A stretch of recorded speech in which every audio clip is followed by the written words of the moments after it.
नमस्ते दोस्तों। नवरात्रि के 9वें और अंतिम दिन हम मां सिद्धिदात्री की पूजा करते हैं।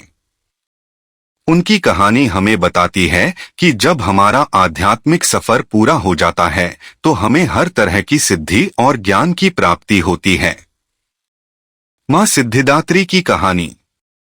नवरात्रि के 9वें दिन हम मां दुर्गा के 9वें और अंतिम स्वरूप मां सिद्धिदात्री की कथा सुनते हैं। उनका नाम दो शब्दों से मिलकर बना है, सिद्धि अलौकिक शक्तियां और दात्री देने वाली।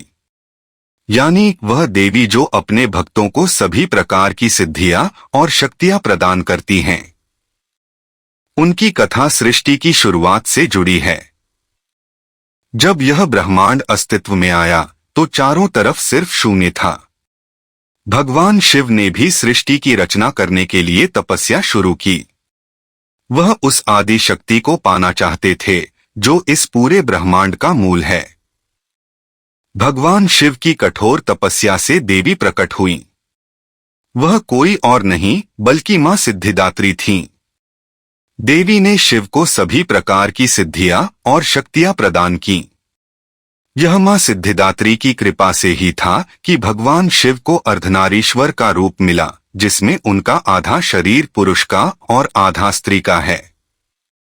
इस रूप में शिव पूर्ण हो गए क्योंकि उन्होंने पुरुष और स्त्री दोनों शक्तियों को अपने भीतर समाहित कर लिया। मां सिद्धिदात्री कमल के फूल पर विराजमान हैं और उनकी 4 भुजाएं हैं। उनके हाथों में गदा, चक्र, शंख और कमल का फूल है।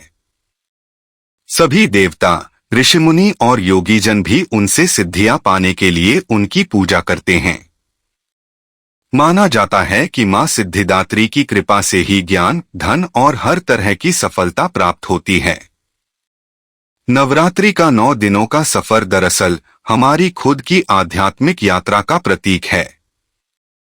हम पहले दिन मां शैलपुत्री के रूप में खुद को प्रकृति से जोड़ते हैं, फिर मां ब्रह्मचारिणी के रूप में तपस्या करते हैं, मां चंद्रघंटा के रूप में मन की शांति पाते हैं, मां कूष्मांडा के रूप में अपनी रचनात्मकता को जगाते हैं, मां स्कंदमाता के रूप में शक्ति पाते हैं, मां कात्यायनी के रूप में साहस पाते हैं, मां कालरात्रि के रूप में अपने अंदर की बुराइयों को खत्म करते हैं, मां महागौरी के रूप में खुद को पवित्र करते हैं और अंत में 9वें दिन मां सिद्धिदात्री की कृपा से हम अपनी यात्रा को पूर्ण करते हैं और हर तरह की सफलता और सिद्धि प्राप्त करते हैं। यही कारण है कि नवरात्रि के 9वें दिन मां सिद्धिदात्री की पूजा से इस महापर्व का समापन होता है। वह हमें सिखाती हैं कि सच्ची भक्ति और लगन से हम अपने जीवन में हर लक्ष्य को पा सकते हैं और आध्यात्मिक रूप से भी पूर्ण हो सकते हैं।